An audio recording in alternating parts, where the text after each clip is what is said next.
My name is Rachel Adams, and on the night of my 25th birthday, the world I thought I had built safe, independent, and untouchable shattered in a way I could never have imagined. It was just past midnight when the pounding started at my door. At first, I thought it was a drunken stranger who had gotten the wrong apartment. But then I heard the voice. That voice. Slurred, furious, and chillingly familiar. It was my stepfather, Mark. I froze. My heart hammered so hard I could feel it in my ears. Through the peephole, his face was red with alcohol and rage. Behind him stood my mother, pale and trembling like a ghost, eyes wide with terror. The man who had haunted my adolescence had somehow tracked me down in this city apartment, my one refuge. "Open the door, Rachel. Don't you dare ignore me," he barked, his fist shaking the wood in its frame. I whispered to myself, not again, not here.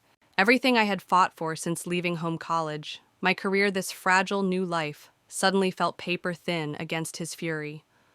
My phone shook in my hand as I texted my boyfriend Tyler, just 2 words: "He's here." The next second, the lock gave way. Mark's body crashed through the door with a thunderous crack, splinters flying like shrapnel. He was on me before I could scream. His hand tangled in my hair, his fist colliding with my face. My body slammed against the wall, and pain shot through my shoulder like fire. I felt the pop, the sickening pop that told me it was dislocated. My legs gave out, and I collapsed. "Mom, help me!" I gasped, locking eyes with her over his shoulder. She didn't move. She stood frozen in the doorway, her hands pressed to her mouth, watching as her daughter was being destroyed in front of her. I screamed again, this time primal, raw, my voice echoing through the apartment and into the night. He whispered into my ear through the reek of whiskey, "This is what happens when you betray family." The edges of my vision blurred. The world shrank to pain fists, the smell of sweat and alcohol, and the knowledge that the woman I loved most wasn't saving me. That night, my life ended as it had been. But it was also the beginning of a story I had never expected to tell, the story of survival, betrayal, justice, and what it means to truly reclaim your freedom. When I was a little girl, life was nothing like that midnight horror. For years, it was just my mom and me holding each other together after my father died of lung cancer when I was only 8. He had been the quiet strength in our small family, and losing him left a crater no one could fill. But Mom tried. She worked 2 jobs, came home exhausted, and still managed to bake cookies with me on weekends, sing along with old records, while folding laundry, and cheer the loudest at every school play. Those nights, even when our dinner was nothing more than boxed macaroni and cheese, felt like safety, felt like love. But safety is fragile, isn't it? It can vanish the moment you think you've secured it. For us, it disappeared the year Mom met Mark. He was her new manager at the bank, sharp suit, confident smile, the kind of man who carried himself like he owned every room he walked into. He brought roses for her and a book about the solar system for me on his first visit. He even asked me questions about constellations, listening like he actually cared. After years of watching my mom drown in bills and exhaustion, I wanted to believe he was her lifeline. I didn't know then that lifelines can become shackles. At first, he seemed like a blessing. 6 months of dating and he proposed. By 13, I was standing in his grand colonial house with my own new room, a computer, a bookshelf, all things Mom could never have afforded. I remember thinking, maybe this is what having a dad again feels like. But little cracks started to show. Subtle at first, he suggested Mom close her own bank account so everything could be efficiently managed. He raised eyebrows at her friends, said Susan talked too much about divorce. Karen gossiped Jennifer spent recklessly. One by one, Mom's friendships evaporated. She stopped calling them back, stopped wearing the red lipstick she loved, stopped singing while cooking. I was only 14 when I saw the first explosion. Mom bought a sundress without asking him. It wasn't fancy, just something light and cheerful. At dinner, he hurled his plate against the wall, sauce dripping down like blood across the cream wallpaper. He called her reckless, irresponsible. Mom returned the dress the next morning, her eyes hollow, her apologies endless. From then on, I began to understand that what looked like order was really control. By high school, my survival tactic was simple: avoid him. I stayed at the library, joined every after-school club, found excuses to sleep at friends' houses. At home, I stayed in my room, quiet as a ghost. But every time I looked at Mom, resentment grew. Why was she letting him do this? Why was she choosing him over me? I tried once to tell her. He's not good for you. He's controlling. She only shook her head, whispered, "You don't understand adult relationships, Rachel. He takes care of us. We're lucky." Lucky. The word felt like a slap. I stopped trying. And yet, even through the anger, I remember one night before I left for college. She sat on my bed after Mark had fallen asleep, brushed the hair from my face like she used to when I was little, and whispered, "I'm proud of you. Promise me you'll build a good life, no matter what." Her voice cracked, and that's when I realized her love for me hadn't disappeared. It had just been buried under years of fear. That's the cruel trick of abuse. It doesn't just break bones, it breaks bonds. It isolates you, convinces you that silence is survival, convinces you that watching in horror is the best way to protect the people you love. And that's what led us years later to that night at my apartment door. A mother paralyzed by fear, and a daughter finally forced to fight for both of them. But before I take you deeper into the storm, I want to pause here because stories like mine are not just stories. They are real, and they are still happening. If you're listening to this right now, I want to ask you something. Where are you watching from? Tell me in the comments, because I want to know how far these stories reach. And if you believe stories like this matter, hit that subscribe button. It's not just about numbers, it's about building a community where people who've endured the unthinkable don't feel alone anymore. Because none of us should ever feel alone in the dark. The first time Mark came to dinner, I was 12 years old. I still remember the sharp scent of roses he carried for my mom and the heavy astronomy book he handed to me wrapped in crisp paper. "Your mom says you love the stars," he told me with that smooth voice. He looked like the kind of man who belonged in glossy magazines, expensive suit, gold watch, polished shoes that clicked against our worn linoleum floor. I wanted to hate him. I wanted to cling to the memory of my father who had carried me on his shoulders to watch fireworks on the 4th of July. But Mark wasn't like the men Mom sometimes dated. He didn't seem rushed or careless. He leaned in when I spoke. He asked me about the Big Dipper. He even pointed out a comet visible that month and promised to take us to the planetarium. For a girl who missed her dad with every bone in her body, that attention was confusing. He didn't force his way into our lives all at once. He took it slow. He brought pizza on Friday nights, joined us for trips to the zoo, even bought me a pair of new sneakers when he noticed mine had holes. Mom glowed in his presence. After years of double shifts and counting pennies, she laughed again. She looked lighter. 6 months later, he proposed. The wedding was small, held in a rented hall with twinkle lights strung across the ceiling. Mom wore pale blue, simple and lovely. I was 13, standing awkwardly in a new dress watching them say vows. I wanted to believe her happiness could be real this time. And then came the house. Mark's colonial home felt like a castle compared to our cramped rental. My new bedroom had a computer desk, a tall bookshelf, and a window that overlooked a manicured lawn. For the first time, I felt like maybe life could be normal again. Maybe I could stop being the girl with hand-me-down clothes and start being the girl who didn't have to worry if her mom could pay the heating bill. But even in that first season of perfection, something deep inside me whispered caution. Because while the house was beautiful, it wasn't ours. It was his. And everything about the way he carried himself, the way he told the movers exactly where to place each box, the way he reminded Mom to be careful on the hardwood floors made it clear we were guests in his kingdom. At school, I bragged about my new room, my new computer.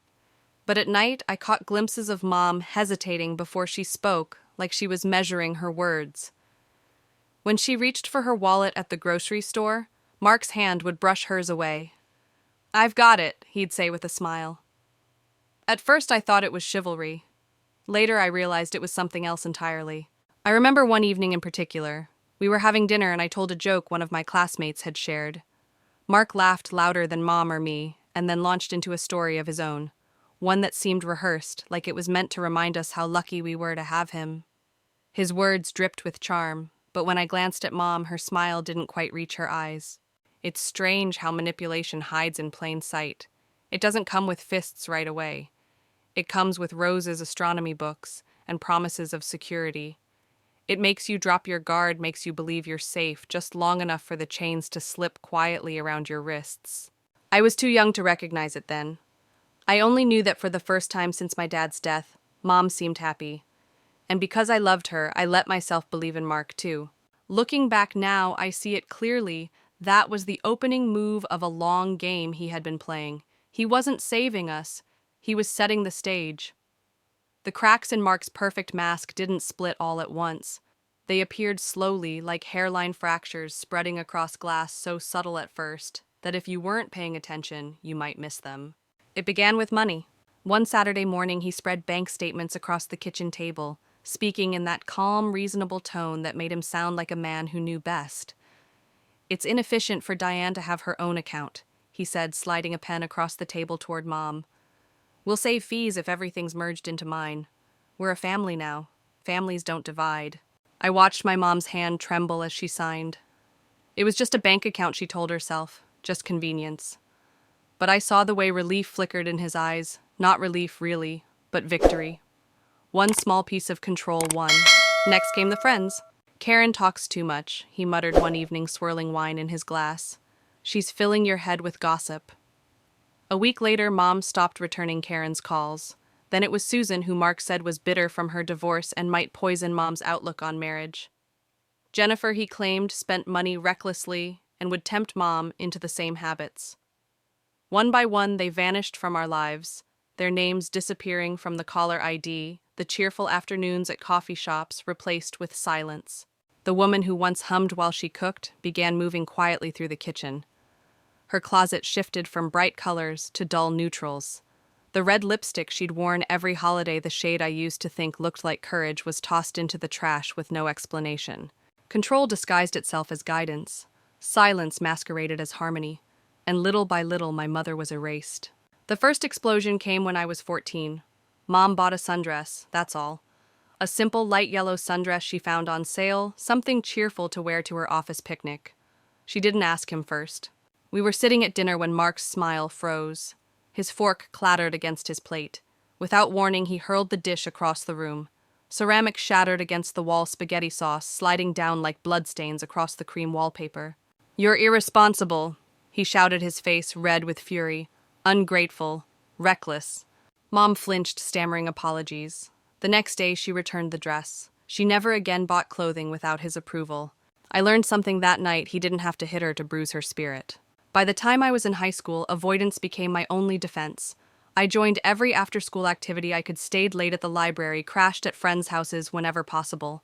At home, I lived like a ghost, door shut, footsteps, quiet voice swallowed. But no matter how much I hid, I couldn't escape the truth that burned in my chest: my mother had been stolen. She was right there in front of me, but she wasn't the same. And worse, she defended him. One night I whispered, "He's controlling you, Mom. He's isolating you." Her eyes filled with something I couldn't name: fear, maybe, or exhaustion. "You don't understand adult relationships," she said softly. "Mark takes care of us. We're lucky." Lucky. The word stuck in my throat like a stone. That was the moment I stopped trying to rescue her. But I never stopped watching. Every glance between them, every silence stretched too long, every bruise she explained away as clumsiness, I stored it all in the corners of my mind. I didn't know it yet, but those details would one day become evidence. It's strange to think about now. To outsiders, we looked like a family who had rebuilt after tragedy: a hard-working mom, a successful stepfather, a daughter thriving in school. Inside, though, our walls whispered a different story. A story of control, of silence, of a man building his kingdom brick by brick with fear as mortar. And my mother, once so vibrant, was disappearing inside it. I was 14 when fear stopped being a shadow in the corner and became a living, breathing monster at our dinner table. Until then, Mark's control had been quieter: bank accounts, friendships, lipstick shades. But the night of the sundress, everything changed. It was a warm evening in early June. Mom had found a simple yellow dress at a department store clearance rack. She looked so happy, holding it up to the light, telling me it would be perfect for her office picnic. For the first time in months, her smile reminded me of the mother I had known before. She wore it to dinner proud, in that modest way of hers, twirling once like a teenager when she came down the stairs. "What do you think?" she asked. Mark's fork froze midway to his mouth. His eyes narrowed, scanning her as if she were a stranger who had broken into his house. "You bought that? Without asking me?" Mom blinked, confused. "It was on sale. Just a few dollars," I thought. The sound of ceramic shattering cut her off. Mark hurled his plate at the wall so hard it exploded, shards skittering across the hardwood spaghetti sauce, dripping like blood down the cream wallpaper. My ears rang from the impact. "You're irresponsible," he bellowed, his voice thick with rage. "Financially reckless. Ungrateful after everything I provide for you." Mom's face crumpled. She rushed to clean the mess, stammering apologies, her hands shaking so violently she sliced her palm on the broken porcelain. I bolted from my chair, grabbed a dish towel, and pressed it into her hand, glaring at him with every ounce of teenage defiance I had left. But his eyes flicked past me as if I didn't exist. The next day, Mom returned the dress. She never bought another piece of clothing without his approval again. That was the first time I saw the fear planted in her grow roots. She walked more carefully after that, her voice softer, her choices smaller. And it was the first time I realized just how dangerous he really was. From then on, dinner became a battlefield I tried to avoid. I joined every after-school activity, available debate team, art club, volunteering at the library, anything to buy more hours away from the suffocating silence of our home. On weekends, I stayed at friends' houses, feigning study groups or sleepovers. When I had to be home, I slipped into my room, locked the door, and moved like a ghost. But avoidance doesn't erase reality. It only delays the next explosion. One night, while setting the table, I accidentally dropped a fork. The metallic clang on the tile was enough to send Mark into a tirade about how careless I was, how sloppy habits lead to sloppy lives. His voice boomed through the walls, and I watched Mom shrink smaller with every word. I wanted to scream back. I wanted to hurl every insult I had bottled up at him. But instead, I clenched my fists and stayed silent, because I knew somewhere deep in my gut that if I pushed too hard, the next plate wouldn't hit the wall. It would hit us. And then came the bruise. Junior year. I walked into the bathroom one morning and found Mom dabbing makeup over her cheek, a dark purple swelling just beneath the surface. She wouldn't meet my eyes in the mirror. "What happened?" My voice cracked. She whispered. I walked into a door. "Don't worry." But I knew exactly what had happened. That was when the silence inside me broke. "You have to leave him, Mom," I begged. "Please, before it gets worse." Her shoulders sagged, her hands trembling as she capped the concealer. "It was just one time," she whispered. "He was stressed about work. He promised it won't happen again." But promises from men like Mark are nothing but shackles disguised as words. That night, lying awake in my room, I felt helpless. 16 years old, desperate, furious, and powerless. I vowed then that my way out would be through grades, through scholarships, through any door that could lead me far from his reach. Still, the sound of that plate shattering stayed with me, echoing in my mind, long after the sauce had been scrubbed from the wall. It was more than a moment of anger, it was a warning shot, a promise of the violence that would come. And it wouldn't just be my mother who paid the price. By the time I turned 15, my life had become a quiet game of survival. While other kids worried about prom dresses or varsity games, I calculated my every move around one man's temper. Mark didn't need to raise a fist for me to feel the threat. His control hung in the air like a storm cloud, heavy and waiting to burst. So I built my strategy: stay away, stay invisible, and stay perfect. After-school hours became my sanctuary. I joined every club that would take me: debate team, drama, yearbook, even chess, though I barely knew how to play. It didn't matter what the activity was. What mattered was that it kept me out of that house.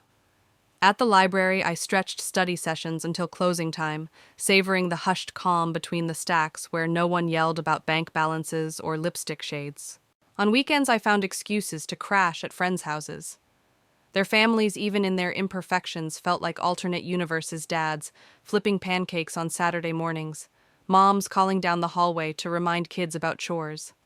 Simple, ordinary chaos. I clung to it like oxygen.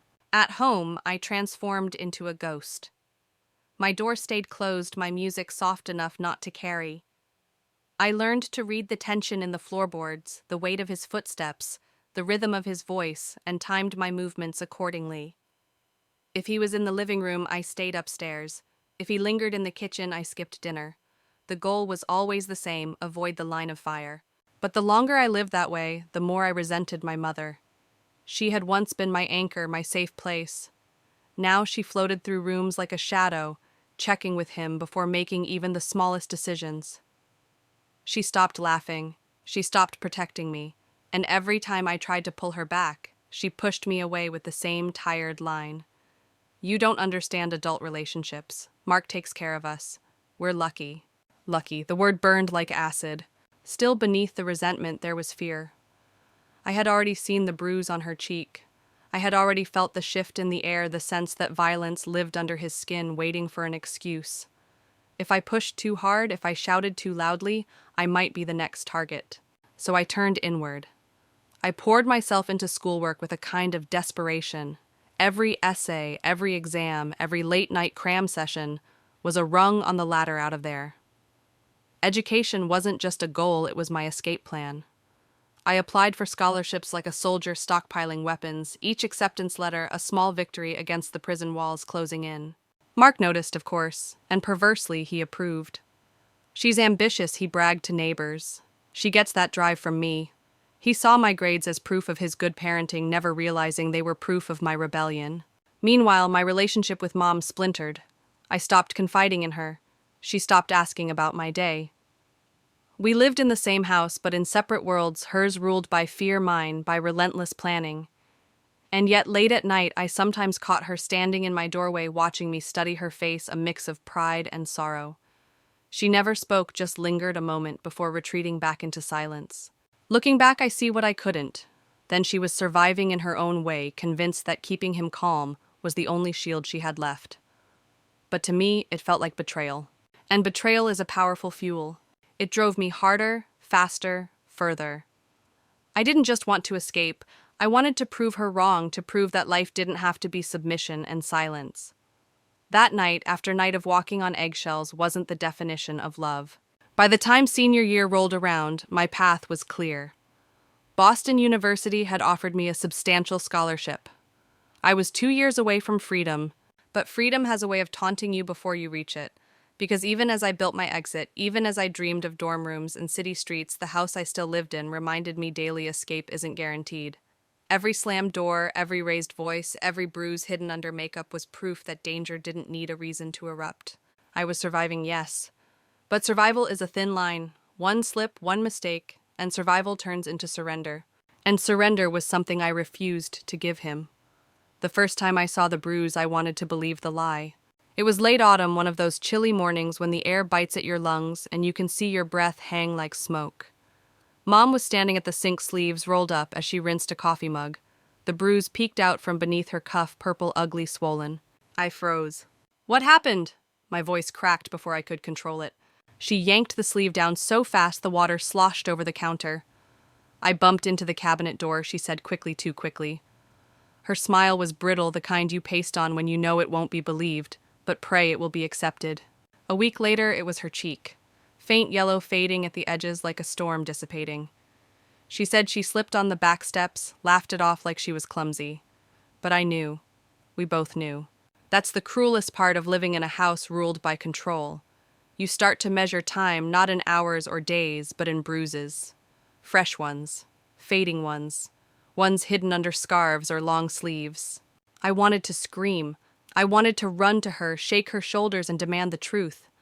But fear was a stronger silencer than love. What if he heard me? What if she defended him again, made me the villain for asking too much? So I swallowed the words. They burned in my throat like acid. Instead, I became an observer, a detective in my own home. I memorized the way she flinched when he raised his voice, the way she avoided mirrors, the way she layered makeup thicker than before. Each detail was a puzzle piece, and together they spelled out one terrible truth: he was breaking her. But she was breaking herself too. One night after dinner, I caught her alone in the kitchen. The sound of his shower echoed upstairs, the perfect window of safety. Her eyes were red, swollen from crying, though she quickly turned away. "Mom," I whispered, "you don't have to live like this." Her shoulders stiffened. "It's not what you think." "It's exactly what I think." My voice trembled, but I pressed on. "He's hurting you." She spun around, finger pressed to her lips, panic flooding her face. "Don't say that. If he hears you?" Her words cut off, her chest heaving. She looked smaller than I'd ever seen her, like she'd been hollowed out. And in that moment I understood something I hadn't before. She wasn't just protecting him. She was protecting me. If she admitted the truth, if she let the dam break, it wouldn't just drown her, it would drag me under too. And she couldn't bear that. So she chose silence. But silence is dangerous. It corrodes from the inside out. And as weeks turned into months, I watched the corrosion spread. She stopped calling her sister. She stopped going to church. She stopped attending the book club she'd once adored. The world outside our house shrank until it disappeared altogether. And me, I felt like I was living with two ghosts, the man who haunted us with his control, and the woman who used to be my mother, but now was only his reflection. The night that sealed it for me came in December. I was up late, studying the house dark except for the lamp in my room. Down the hall, I heard a crash glass shattering, a muffled sob. I crept to the staircase, peeking through the banister. Mark stood over her, shards of a broken vase at his feet. His hand was clenched in a fist, his face twisted with rage. Mom's eyes darted toward me just for a second before she looked away. She didn't call for help. She didn't even whisper my name. That glance said everything. She wasn't going to fight him, she wasn't going to leave. And if I stayed, if I kept pretending silence was safety, I'd end up just like her. I tiptoed back to my room, closed the door, and for the first time I prayed not for her, not for him, but for me. I prayed for strength to escape. Because survival wasn't enough anymore. Survival meant staying in his kingdom of fear. And I wasn't going to let him make me a ghost too. The argument that tore us apart didn't start with shouting. It started with silence. I was 16, just old enough to feel the fire of rebellion simmering beneath my skin. Mark had grounded me for getting a B on a math test, his words, not Mom's. He claimed it was unacceptable because his own daughter from a previous marriage, whom we'd never even met, had straight A's. The punishment was a weekend locked in my room, no phone, no friends, no escape. When Mom came in with a tray of food, I couldn't hold back anymore. "Why are you letting him do this to me?" My voice cracked, equal parts fury and heartbreak. "You're supposed to protect me." She set the tray down carefully like she was balancing explosives. "He just wants the best for you," she whispered. The best, I spat. The best is humiliating me, controlling every part of our lives. "Look at yourself, Mom. You don't even recognize who you are anymore." Her eyes flashed, but not with anger, more like shame. "You don't understand. He provides for us. He keeps a roof over our heads." A roof. I stepped closer, fists trembling at my sides. Since when is a roof worth your freedom, your dignity? Since when is surviving the same as living? She flinched as though my words had struck harder than any of Mark's fists. But instead of agreeing, instead of breaking, she did what terrified me most. She defended him. "You think you're so grown up," she hissed, her voice shaking, "but you don't know how hard it is. You don't know what it's like to raise a child alone, to work until your body breaks. Mark saved us. Without him, we'd have nothing." I stared at her, stunned. He didn't save us. He owns us. For a heartbeat, silence filled the room, heavy and suffocating. Then she said the words that cracked something inside me forever. "If you can't respect him, maybe you don't belong in this house." I felt my chest cave in. My own mother, my anchor, my reason was choosing him over me. I ran upstairs, slammed my door, and pressed my face into the pillow to muffle my sobs. I wanted her to come after me, to apologize, to tell me I mattered more than his rules or his money. But she didn't. The hallway stayed empty. That night, I lay awake staring at the ceiling, and for the first time I began planning a future without her. I pictured leaving for college, never looking back. I pictured building a life that wasn't tied to bruises and broken vases. But even as I dreamed of escape, guilt gnawed at me. Because no matter how much she hurt me with her silence, she was still my mom. And some foolish part of me believed I could save her, even if she wouldn't save herself. The weeks that followed were a cold war. We lived in the same house but spoke only when necessary. She busied herself with chores, Mark with work, and me with school. But the air was thick with things unsaid. Every glance was a battle, every meal a minefield. Then came Christmas. Mark bought me a gift, a sleek laptop wrapped in gold paper. He handed it over with a smirk, as if to say, "See, I'm the hero here." Mom clapped her hands, urging me to thank him. I don't want this, I said flatly, pushing the box away. The room froze. Mark's jaw tightened. Mom's eyes widened. "Don't be ungrateful." She snapped, her voice sharp enough to slice the air. "I'm not ungrateful," I whispered. "I just don't want anything that comes from him." Her face crumpled. She looked older in that moment, worn and weary, like my words had aged her 10 years. But instead of reaching for me, she reached for him. She placed her hand gently on his arm, as though he were the one who needed comfort. And that's when I knew. The mother I once had was gone.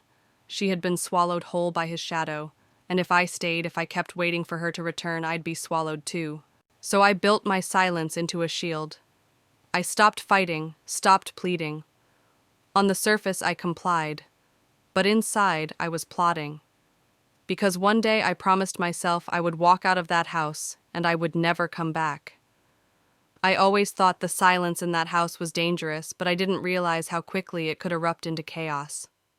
It was the spring of my junior year in high school when Mark's temper finally boiled over in a way that would mark me forever. The fight started small as they often did. I had forgotten to take the trash out, that was all. A black plastic bag sitting by the back door waiting to be carried to the curb. I was upstairs working on an essay for English class when his roar shook the walls. "Rachel, get down here now." My stomach dropped. I hurried down the stairs, already rehearsing an apology. But he wasn't interested in apologies. His face was red, his fist already clenched. The moment I reached the bottom step, he hurled the trash bag at me. It burst open mid-air, splattering rotten food across my shirt and the floor. "You think you're too good for this family," he spat, advancing on me. "Too smart to follow simple rules." I wiped the sludge from my face, trembling. "I'm sorry, I just forgot." The back of his hand cracked against my cheek before I could finish. The world tilted sideways and I crashed into the wall. Mom cried out, but not at him, at me. "Just say you'll do better, don't talk back." The betrayal stung almost worse than the slap. I said I'm sorry, I sobbed, clutching my face. But he wasn't finished. He grabbed the laptop he'd bought me for Christmas and smashed it against the floor pieces, scattering across the tiles like shrapnel. "You're nothing without me," he snarled. "Everything you own comes from me. Don't forget it." I looked at my mother, begging her with my eyes to stop him to say something to choose me for once. But she stood frozen again, wringing her hands, whispering, "Please, Mark, not so loud. The neighbors will hear." That was the moment it hit me she was more afraid of embarrassment than she was of him destroying me. I bolted for my room, locked the door, and pressed my back against it as though my body could hold him out.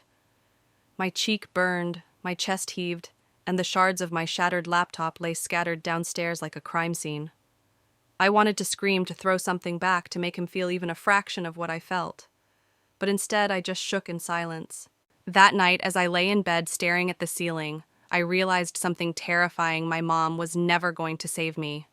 If anything, she was going to let him break me piece by piece until there was nothing left. And so I made a decision. I would start documenting everything. The bruises, the broken objects, the screaming matches.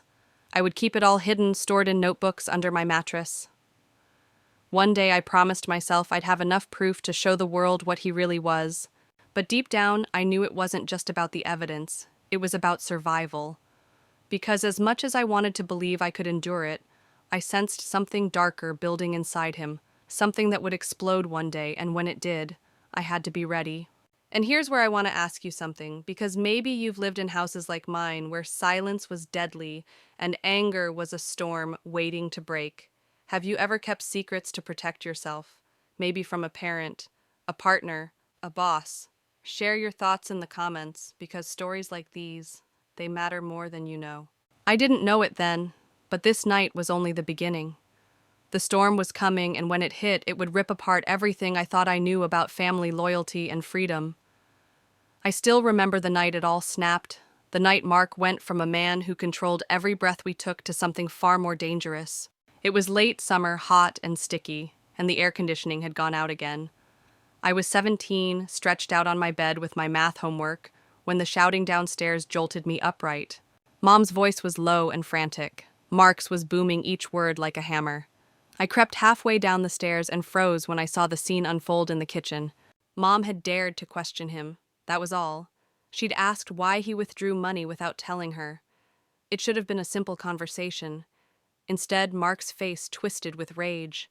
He slammed the fridge door so hard the magnets flew off, clattering to the tile. "You think this house runs on your paycheck?" he snarled. "You think you get to ask me where the money goes?" She tried to calm him, hands raised, whispering, "I just want to understand." The sound of glass shattering cut her off. Mark had hurled a drinking glass across the room, and it exploded against the wall just inches from her head. Something in me broke. I rushed into the kitchen before I could stop myself. "Leave her alone," I screamed. His eyes snapped toward me, wild and bloodshot. For a moment, silence hung heavy in the air. Then he flipped the table over in one violent motion. Plates, silverware, food, all of it rained to the floor in a deafening crash. "You don't tell me what to do in my house," he roared. I could smell the alcohol on his breath as he advanced toward me. I backed up, heart pounding. His hand shot out, gripping my arm so hard I felt the bones grind together. I yelped in pain, but his grip only tightened. Mom rushed forward, crying, "Please, Mark, stop. You'll hurt her." That's when I saw something terrifying in his eyes. He wasn't just angry, he was enjoying this. In that instant, I knew if I stayed, he would break me. Maybe not tonight, but someday soon. With a burst of adrenaline, I wrenched free from his grip and bolted. I sprinted out the back door barefoot into the humid night air. My feet tore against the gravel, but I didn't care. All I knew was that I had to get away. I ran until my lungs burned, until the streetlights blurred through tears. I didn't stop until I reached the old playground near my school. There, I collapsed onto a swing, shaking sweat and fear clinging to my skin. For the first time in my life, I felt completely untethered. No roof, no safety, no family to run back to. Just me, the night sky, and the terrifying realization that I was utterly alone. I wanted to call someone, anyone. But who most of my friends thought we were a perfect family. Teachers saw me as the quiet, reliable girl. No one knew the truth. That's when it struck me, if I didn't save myself, no one would. I wiped my tears, pulled out the cheap flip phone I kept hidden, and scrolled to the one number I trusted, my best friend Emily. My hands shook as I typed, "Can I stay over, please? Don't tell anyone." Within minutes, she replied, "Of course, doors unlocked." That night, as I crept into Emily's guest room and curled up under a blanket, I finally breathed without fear for the first time in years. But even in that safety, I couldn't silence one question echoing in my mind: how long until Mark came looking for me? I had escaped for the night, yes, but deep down, I knew this wasn't the end. It was only the beginning of a much bigger battle. And if you've ever felt trapped like I did, like the walls of your own home were closing in, I need you to know something: you are not alone. Tell your story, find your exit. Even if it's just a first step, like running barefoot into the night. Because sometimes survival doesn't start with a plan, it starts with a sprint. The morning after that escape, I woke up in Emily's guest room to the sound of her mom making pancakes downstairs. For a brief moment, I let myself pretend I belonged there, that I was just another teenager, waking up in a normal, safe home. But reality came crashing back the second I saw the bruises blooming purple on my arm where Mark had grabbed me.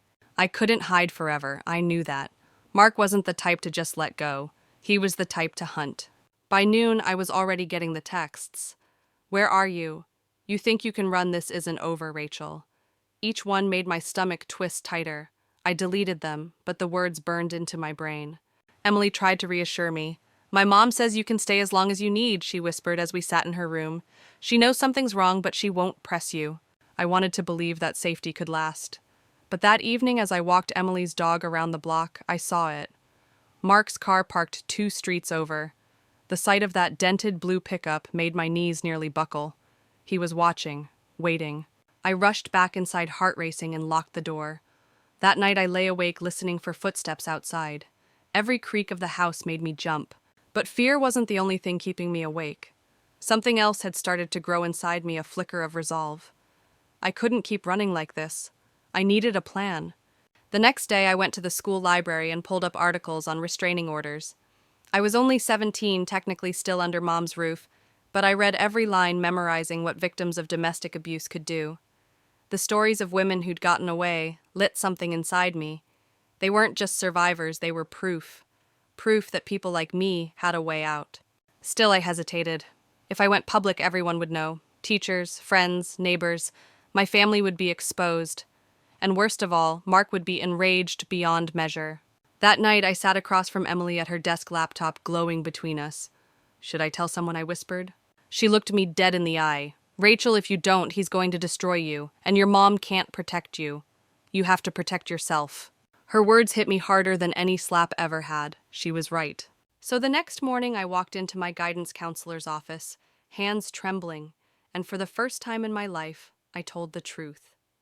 About the nights of broken glass, about the bruises, about how my mother looked away. The counselor's face shifted from shock to determination. "Rachel, you don't have to face this alone anymore," she said softly. By the afternoon, Child Protective Services was involved. The police were notified. Mark was officially under investigation.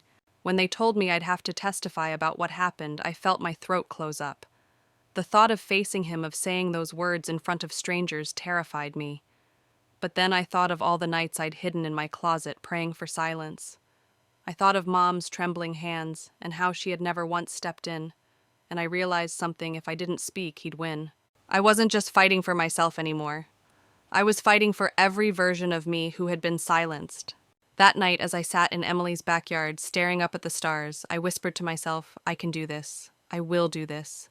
And to anyone listening now who feels that same fear I carried, you need to hear this sometimes. The bravest thing you can do is simply speak. Speak your truth, even if your voice shakes. Because silence only feeds the people who try to control us. This wasn't the end of the nightmare, not even close. But for the first time, I had a weapon stronger than his fists. I had my voice. The subpoena arrived on a rainy Tuesday, a thick envelope with my name scrawled in black ink delivered to Emily's house. My hands shook as I tore it open, the words blurring on the page I was being called to testify. The day had finally come when my voice would matter more than my silence. But before I could even process it, Mom showed up at Emily's door. She looked exhausted, rain dripping from her hair, makeup smeared. Rachel, please, she begged, grabbing my hand. Don't do this. You don't understand what you're getting into. I pulled back, confused and angry. What are you talking about, Mom? He's been destroying us for years. Her eyes darted away. If you testify, it'll ruin everything. The house, the money, our reputation. People will talk. Please, just come home. We can work this out. That was the moment it hit me. She wasn't here to protect me. She was here to protect him, or maybe the life she thought she couldn't live without. Emily's mom stepped in, firm and protective, telling her it was time to leave. Mom's last words before the door closed still haunt me. You're going to regret this, Rachel. That night, I couldn't sleep. My own mother had chosen him over me. The ache of that betrayal was worse than any bruise. And Mark knew it. Because the next day, flowers showed up at Emily's porch. Not for her, not for her mom, for me. White lilies, the same kind he had once given Mom after an especially vicious fight. The card read, You can't erase me. It wasn't just intimidation. It was a reminder that even here, even with the law involved, he still had reach. I started noticing other things. A car idling at the corner near the school. My social media account suddenly flooded with fake profiles sending me threats, liar. Ungrateful brat, you'll pay for this. I reported them, but they just kept coming. The fear was suffocating, but it was also sharpening me. For the first time, I realized Mark wasn't just fighting to protect himself. He was fighting to destroy me before I destroyed him.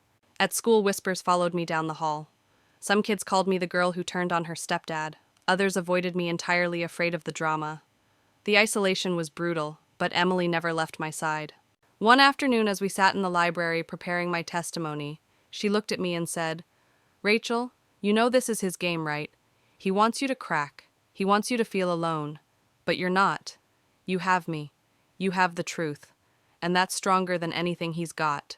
Her words steadied me, but deep down I couldn't shake the dread. Because every time I closed my eyes, I saw him smirking at the dinner table, controlling every word and breath in our house.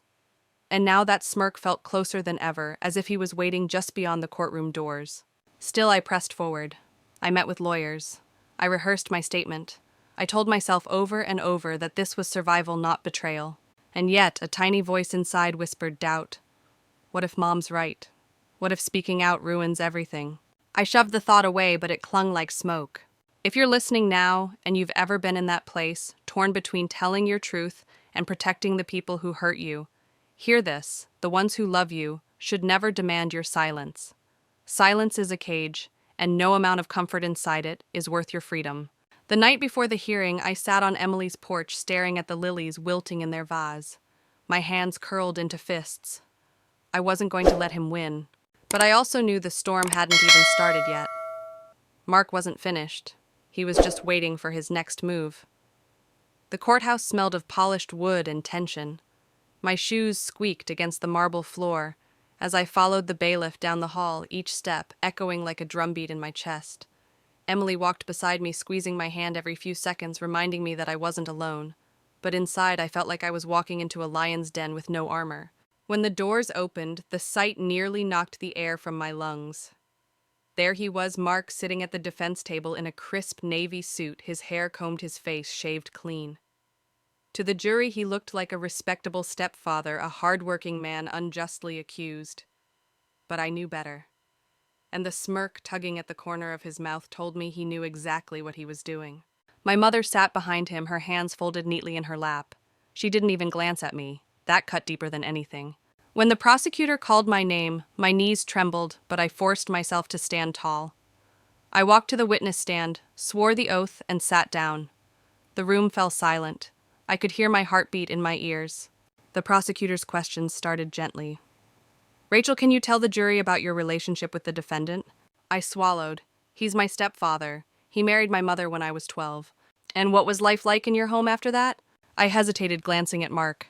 His eyes locked onto mine, daring me to continue. My throat tightened, but then I remembered Emily's words. You have the truth, and that's stronger than anything he's got. So I spoke. I told them about the shouting, the slamming doors, the nights when bruises bloomed on my arms, and I learned to hide them under long sleeves. I described the fear that lived in my chest, like a second heartbeat. The way Mom became a shadow of herself, and the night of my birthday when the door broke and my life splintered apart. The courtroom was still, every word echoing. Some jurors leaned forward, brows furrowed. Others blinked back emotion. For once, my pain wasn't invisible. Then it was the defense's turn. Mark's lawyer stood, his voice smooth like oil. Rachel, isn't it true you've had conflicts with your mother in the past, that you've exaggerated events for attention? I clenched my fists. Conflicts don't cause broken bones. He smirked, flipping through papers. And yet, no police reports were filed for years. No medical records. How convenient that your story appears now when my client faces serious charges. For a second, the room spun. He was twisting everything, painting me as the villain. My confidence wavered. Then something happened. The prosecutor slid a photo onto the table, a medical report from my ER visit the night of my birthday, documenting the dislocated shoulder and bruises across my ribs. The defense lawyer faltered. The prosecutor's voice rang out. Rachel didn't exaggerate. She survived, and tonight she has the courage to tell the truth. But the real twist came when the next witness took the stand. Emily's mom. She described the night I arrived at her house, battered and terrified, how she held me while I shook, how she called the police. Her testimony was calm, measured, undeniable. The defense tried to rattle her, but she didn't budge. And then, as if fate itself wanted to drive the nail in deeper, the prosecutor revealed something I hadn't expected: financial records showing Mark had drained my mother's accounts to cover gambling debts. Suddenly, his motive for control and violence wasn't just about power, it was about money, too. The jury shifted, whispers rippling. Mark's mask cracked just for a second, his jaw tightening, his hand slamming against the table before his lawyer grabbed his arm. That was the moment I realized this wasn't just my fight anymore. It was the truth versus the lies he had built his life on. As I stepped down from the stand, Emily caught my eye and mouthed, "You did it." But inside I knew it wasn't over yet. Because Mark had always been most dangerous when cornered.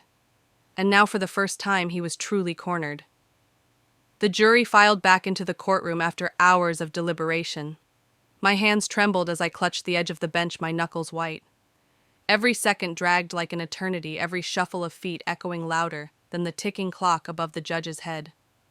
Emily's hand rested on mine, grounding me, but even her warmth couldn't quiet the storm raging inside. When the foreman stood, a hush fell over the room. "We, the jury, find the defendant guilty on all counts." The words hit me like a thunderclap.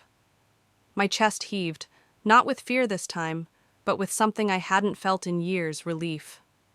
Mark's face twisted, the smugness finally erased. He slammed his fist against the table, shouting curses as the bailiffs restrained him. For the first time, the monster who had terrorized my life was powerless, shackled in front of everyone. But the victory was bittersweet. My mother's cry pierced the silence. She stood, trembling, tears streaking her face as she reached toward him. "Mark." No, her voice cracked raw with anguish.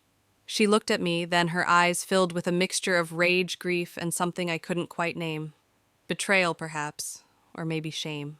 I wanted her to choose me just once, to say, "I'm sorry. I should have protected you."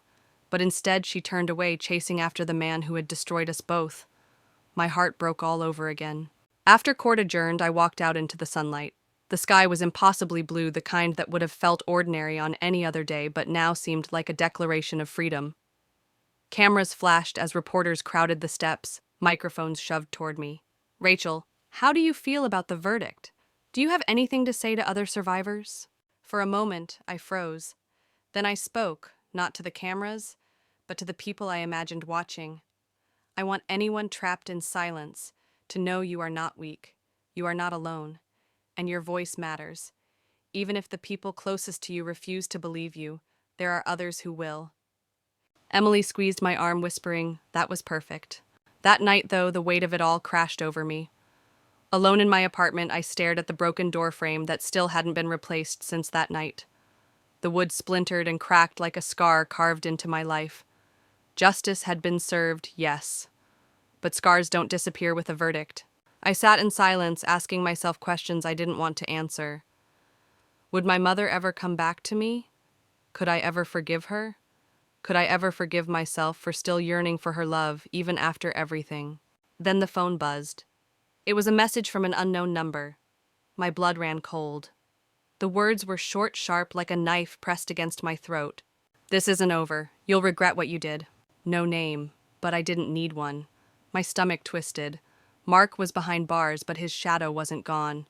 Whether it was his allies, his friends, or even just his venom reaching me from prison, I knew the fight wasn't finished. I dropped the phone, my hands shaking. Fear crept back in, but this time it wasn't paralyzing. It was fuel. Because now I had something I never had before, proof that he could be defeated. That night, as I sat by the window, watching the city lights flicker, I whispered to myself, I survived him once. I'll survive him again. The battle had shifted. The man was caged, but the war for my peace, my freedom, my future, that was just beginning. And for the first time, I wasn't afraid to face it. When the verdict was read, it felt like a chain had been cut from around my throat. Yet as the days passed, I realized that freedom doesn't come with a single moment. It's something you rebuild brick by brick, decision by decision. I moved into a new apartment across town. The first night there, I slept with the windows open, letting the city's hum seep in, reminding me I wasn't trapped anymore. Still, sometimes the shadows reached for me. Sometimes I'd wake up heart-pounding, certain that Mark's fists were at my door again. But each morning I woke to sunlight, not violence. That difference became my quiet victory. I started therapy, sitting across from a woman with kind eyes who didn't flinch when I told her about the broken bones, the silence of my mother, the rage I had swallowed for years.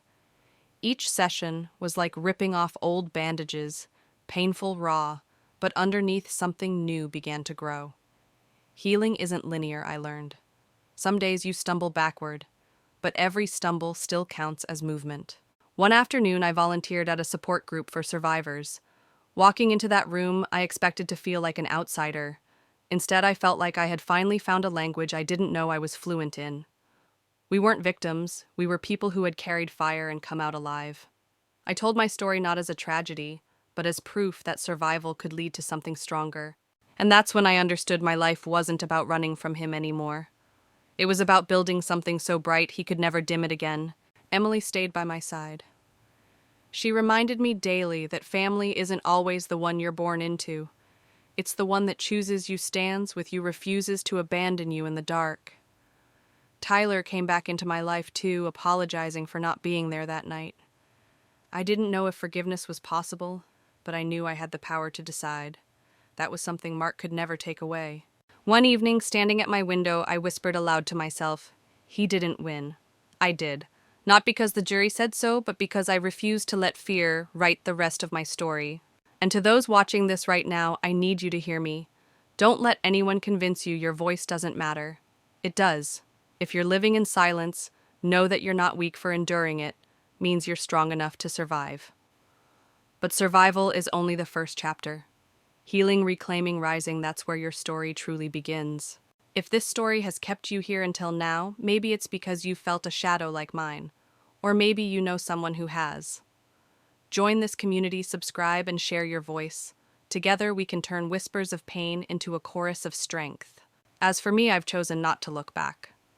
Mark may still send words from prison, but words are powerless against someone who has already claimed her freedom. My future is mine now, untouched, unbroken, unstoppable. This is not just my ending. It's a beginning, and maybe, just maybe, it can be yours too. Looking back, I realize that my story isn't just about survival, it's about reclaiming the pieces of myself that were nearly erased. For years, I believed freedom meant running away, hiding, or waiting for someone else to save me. But the truth I've come to understand is this freedom is a choice one I had to make every single day. There are still scars, some visible, some buried deep. And yes, there are nights when memories come creeping back, when fear taps softly at the edges of my mind. But those moments don't define me anymore. What defines me is the laughter I can share with Emily without looking over my shoulder. It's the calm of a morning where the only sound is birdsong, not shouting. It's the simple act of locking my own door and knowing the world on the other side can't hurt me the way it once did. I've also learned that healing doesn't mean erasing the past. It means carrying it differently, turning the weight into wisdom, the pain into purpose. That's why I continue to share my story. Not because I want to relive it, but because I know someone else out there might still be waiting for permission to speak. If that's you, let this be the sign you've been waiting for. Your story matters, your voice matters, and your life can be more than what others tried to reduce it to. If you've walked with me through this journey, thank you. Stay, share, connect, because our strength multiplies when we stand together. And if you're ready, there's another story waiting, one that might just remind you again of the power you already hold.